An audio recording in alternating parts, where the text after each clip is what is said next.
నమస్తే, welcome to BCN news. నేను విజయలక్ష్మి. ముందుగా ముఖ్యాంశాలు.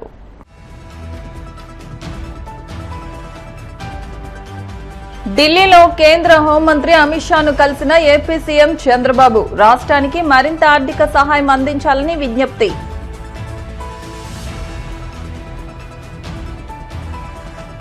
కృష్ణా జిల్లా జడ్పీ చైర్పర్సన్ ఉప్పాల హారికపై దాడి చేసిన నిందితులను తక్షణమే అరెస్టు చేయాలి. YCP MLC Varadu Kalyani demand.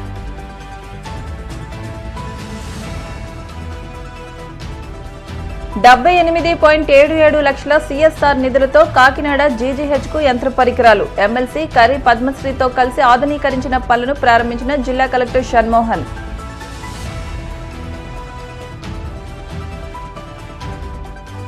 Mangalagiri Janasena party కార్యాలయంలో జనవాణి కార్యక్రమం. ప్రజల నుంచి అర్జీలు స్వీకరించిన రాష్ట్ర మాల కార్పొరేషన్ చైర్మన్ పెదపూడి విజయ్ కుమార్. ఆంధ్రప్రదేశ్ ముఖ్యమంత్రి చంద్రబాబు ఢిల్లీలో కేంద్ర హోంమంత్రి అమిత్ షాతో సమావేశమయ్యారు. ఈ భేటీలో రాష్ట్రానికి మరింత ఆర్థిక సహాయం అందించాలని కేంద్రాన్ని కోరారు. రాష్ట్రం ఇంకా తీవ్ర ఆర్థిక వనరుల కొరతను ఎదుర్కొంటున్నందున ఆర్థిక వ్యవస్థను తిరిగి గాడిన పెట్టడానికి కేంద్రం సహాయం అవసరమని ఆయన అమిత్ షాకు వివరించారు. ఈ భేటీ సందర్భంగా చంద్రబాబు వివిధ ప్రాజెక్టులు మరియు అభివృద్ది కార్యక్రమాలకు ఆర్థిక సహాయం ఆవశ్యకతను వివరించారు. రాష్ట్ర విభజన కారణంగా ఆంధ్రప్రదేశ్ ఎదుర్కొన్న ఆర్థిక నష్టాలను పరిగణలోకి తీసుకోవాలని 16వ ఆర్థిక సంఘాన్ని కూడా ఆయన అభ్యర్థించారు. పోలవరం బనకచర్ల లింక్ ప్రాజెక్టు గురించి కూడా చర్చ జరిగింది. కృష్ణా జిల్లా జడ్పీ చైర్పర్సన్ ఉప్పాల హారికపై జరిగిన దాడికి నిరసనగా విజయవాడ తుమ్మలపల్లి కళాక్షేత్రం వద్ద వైసీపీ మహిళా విభాగం ఆధ్వర్యంలో మహిళా నేతలు ఆందోళన నిర్వహించారు. రాష్ట్రంలో బడుగు బలహీన వర్గాలపై జరుగుతున్న దాడులు, అరాచక పాలన నుంచి విముక్తి ప్రసాదించాలని, సీఎం చంద్రబాబుకు మంచి బుద్ధిని ఇవ్వాలని కోరుతూ మహాత్మా జ్యోతిరావు విగ్రహానికి పూలమాలలు వేసి వినతి పత్రం సమర్పించారు. అనంతరం మహిళలకు రక్షణ కల్పించడంలో విఫలమైన రాష్ట్ర ప్రభుత్వానికి వ్యతిరేకంగా నినాదాలు చేశారు. ఉప్పాల హారికపై దాడి చేసిన నిందితులను తక్షణం అరెస్టు చేయాలని, ఈ ఘటనకు బాధ్యత వహిస్తూ సీఎం చంద్రబాబు బీసీలకు క్షమాపణలు చెప్పాలని డిమాండ్ చేశారు. చైర్మన్ కారును ధ్వంసం చేసి ఆమె కారును పగలగొట్టి తర్వాత గంట పాటు ఆమెను కారులో కూర్చోబెట్టి ఆ రకంగా బూతులు మాట్లాడడం అనేది నిజంగా ఎంత దురదృష్టకరమని తెలియజేస్తున్నాను. అదే కాదు, ఈరోజు చూసుకుంటే తిరిగి వాళ్ళ మీద కేసులు పెట్టడం, ఏదైతే ఆ మహిళ మీద మా చైర్మన్ మీద దాడి చేసిందే కాక మళ్ళీ వారి హస్బెండ్ గారైన రాము మీద కేసులు పెట్టడం. అసలు ఈ సమాజం ఎక్కడికి పోతుంది? ఈ ప్రభుత్వం వచ్చిన తర్వాత కనీసం గమనిస్తున్నారా? ఈ రాష్ట్రంలో ఏం జరుగుతోందని కనీసం గమనిస్తున్నారా అని నేను ముఖ్యమంత్రి గారిని అడుగుతున్నాను కదా. చంద్రబాబు నాయుడు గారు పదే పదే ఏం చెప్తున్నారు? మహిళల మీద ఎవరైనా చెయ్యేస్తే అదే చివరి రోజు అని చెప్పారు. అదే డిప్యూటీ సీఎం పవన్ కళ్యాణ్ గారు ఏం చెప్పారు? మహిళలకు ఏదన్నా అన్యాయం జరిగితే బుల్లెట్ కన్నా స్పీడ్గా మేము స్పందిస్తామని చెప్పారు. అదే హోంమంత్రి గారు ఏం చెప్పారు? ఎవరికైతే మహిళ మీద దాడి జరిగితే మా కార్యకర్తలని కూడా చూడకుండా వాళ్ళ మీద ఇమీడియట్ గా యాక్షన్ తీసుకుంటామన్నారు. బీసీ మంత్రి గారు ఉన్నారు. వీళ్ళందరూ కూడా ఒక బీసీ మహిళకు అన్యాయం జరుగుతుంటే ఎందుకు వీళ్ళు సైలెంట్ గా ఉన్నారు? ఎందుకు నిందితుల మీద యాక్షన్స్ తీసుకోలేదు అంటే వాళ్ళు మీ కార్యకర్తలనా?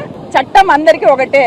ఏ ప్రభుత్వం అధికారంలో ఉంటుందో ఆ ప్రభుత్వంలో నివసించే ప్రజలకు రక్షణ కల్పించే బాధ్యత ప్రభుత్వంది. దయచేసి మేము ఇక్కడ ఒకటే మేము మిమ్మల్ని కోరుకుంటున్నాం, డిమాండ్ కూడా చేస్తున్నాం. ఇప్పుడు ఇంతవరకు ఎన్ని దాడులు జరిగాయని ఇంత చేస్తున్నా కూడా హారిక గారి మీద కూడా ఇంత దారుణంగా దాడులు చేయడం అనేది నిజంగా సిగ్గుచేటుగా అనిపిస్తుంది.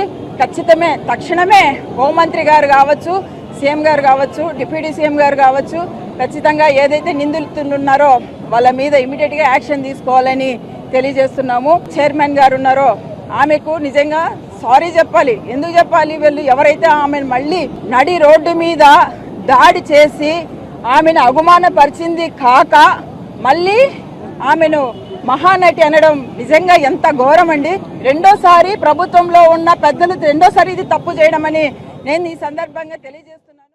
ఏంటి అసలు ఆంధ్రప్రదేశ్లోన ఏ రకంగా రెడ్ బుక్ రాజ్యాంగం నడుస్తుంది, ఏ రకంగా మహిళలకి భద్రత లేకుండా పోతుంది అన్నది ఈరోజు మనం చూస్తున్నాము.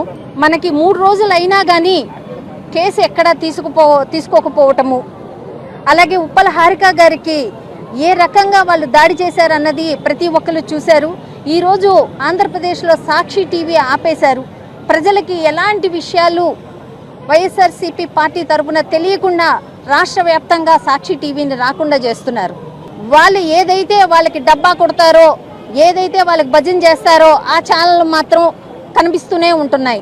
మహిళా మనుల మీద జరుగుతున్న వైఎస్ఆర్సీపీ పార్టీ మహిళా మనుల మీద జరుగుతున్నాయి, నాయకుల మీద జరుగుతున్నాయి. సోషల్ మీడియాలోన చిన్నది ఏదైనా ఇష్యూ పెట్టినా కానీ ఆ మహిళలను కూడా రాత్రి పగలు లేకుండా వాళ్ళు కూడా తీసుకెళ్లి వాళ్ళు విచారణ పేరుతోటి తీసుకెళ్లి వాళ్ళు ఎంత దారుణంగా ఈరోజు హింసిస్తున్నారో మనం చూస్తున్నాం.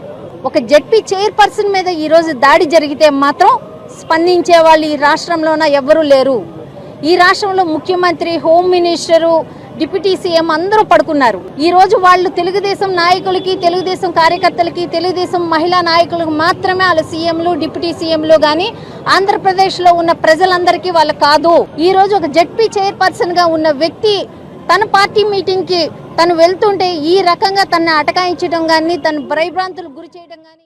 ఉమ్మడి కృష్ణా జిల్లా జెడ్పీ చైర్పర్సన్ పై మొన్న దాడి జరగడం చాలా బాధాకరం. ఎందుకంటే ఈ కూటమి ప్రభుత్వంలో ఒక జిల్లా పరిషత్ చైర్పర్సన్ మొదటి ప్రథమ పౌరురాలు తనకే రక్షణ లేదంటే ఈ రాష్ట్రంలో ఈ కూటమి ప్రభుత్వం ఏ మహిళలకి రక్షణ కల్పించదు. ఎందుకంటే ఈరోజు చిన్న పిల్లలకి రక్షణ లేదు, మహిళలకు రక్షణ లేదు, వృద్ధులకు రక్షణ లేదు, కనీసం ప్రజాప్రతినిధులకు కూడా రక్షణ లేదంటే ఈ తెలుగుదేశం పార్టీ కూటమి ప్రభుత్వం ఈ రోజున మహిళలపై ఎన్ని దాడులు జరిగినా పట్టించుకోవాలంటే రెడ్ బుక్ రాజ్యాంగం నడుస్తుంది.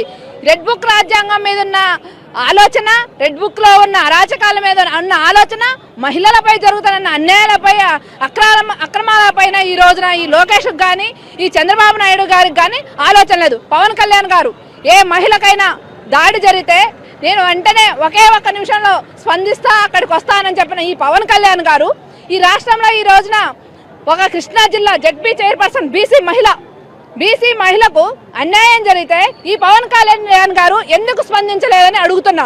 పవన్ కళ్యాణ్ గారు తన పిఠాపురం నియోజకవర్గంలో ఒక అమ్మాయికి అన్యాయం జరిగితే ఆ అమ్మాయికి న్యాయం చేయలేని పవన్ కళ్యాణ్ గారు ఈ రోజు ఈ రాష్ట్రంలో ఉన్న మహిళలకి న్యాయం చేస్తాడనైతే నేను ఆలోచించట్లేదు. లోకేష్ గారు ఓట్లు అడిగేటప్పుడు అమ్మ, అక్క, చెల్లి అని వెళ్ళిండు. ఈ రోజు ఇదే అక్కలకి, ఇదే చెల్లెలకి, ఇదే అందరికి అన్యాయం జరుగుతుంది. ఈ లోకేష్ గారు ఎందుకు పట్టించుకోవట్లా? హోమ్ మినిస్టర్ గారు ఉన్నారు, ఆవిడైతే పేరుకే హోమ్ మినిస్టర్, దేనికి హోమ్ మినిస్టర్ కాదు. ఆవిడ జగనన్నను తిట్టడానికి, ప్లస్ ఆవిడ ఏదన్నా మా వైఎస్ఆర్ కాంగ్రెస్ పార్టీ నాయకులను తిట్టడానికి మాత్రమే ఉంది. ఆమె అయితే హోమ్ మినిస్టర్ కాదు. నా దృష్టిలో అయితే తెలుగుదేశం పార్టీకి రబ్బర్ స్టాంపు. ఎక్కడ రబ్బర్ స్టాంప్ ఏం చేస్తుంది? ఎక్కడ మనకు అవసరం ఉంటే ఏ పేపర్ మీద రబ్బర్ స్టాంప్ వేసుకుంటామో ఆ రబ్బర్ స్టాంప్ కోసమే ఆవిడ ఉంది. చంద్రబాబు నాయుడు గారు బీసీలే ఎన్నెముక, బీసీలే అంటేనే మా పార్టీ గెలిసిద్ది, బీసీలే అన్నారు.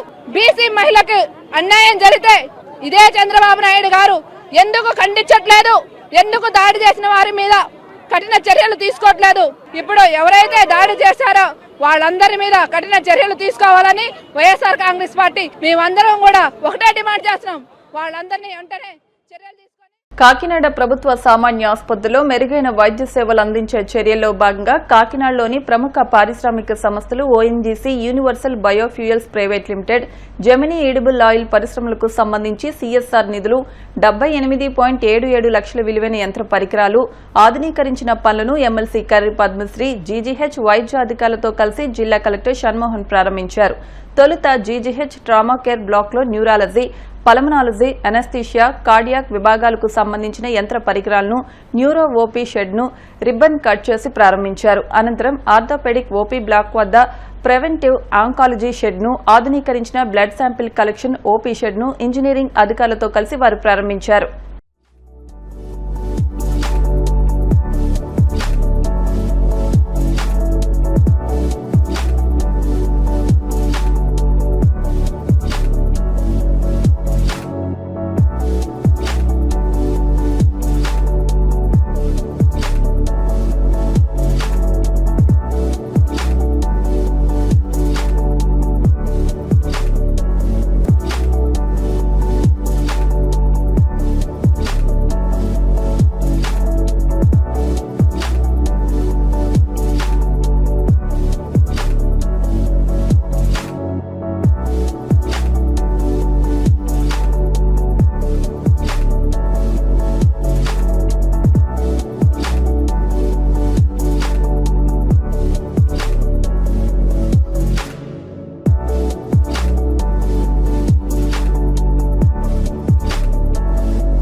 జనసేన పార్టీ ఎమ్మెల్యేలు జనవాణి కార్యక్రమంలో పాల్గొని రాష్ట్రంలో పలు ప్రాంతాల నుండి వచ్చిన ప్రజల సమస్యలకు సంబంధించి అర్జీలు స్వీకరిస్తున్నారు.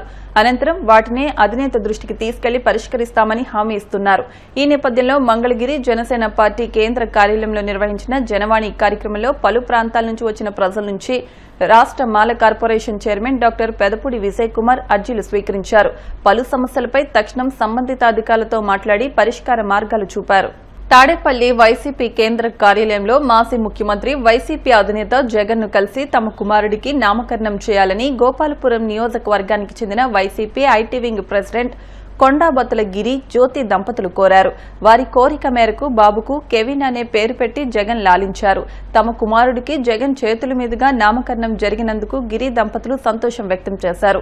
వైసీపీ తరపున సోషల్ మీడియాలో యాక్టివ్గా ఉంటున్నాననే కారణంతో ఇప్పటికి 3 సార్లు తన్ను ద్వారకా తిరుమల పోలీస్ స్టేషన్ కు పిలిచి ఇబ్బందులు పెడుతున్నారని జగన్ దృష్టికి తెచ్చారు. గిరికి వైసీపీ లీగల్ సెల్ అండగా ఉంటుందని జగన్ భరోసా ఇచ్చారు. ఇప్పుడు కాసేపు ప్రకటనలు.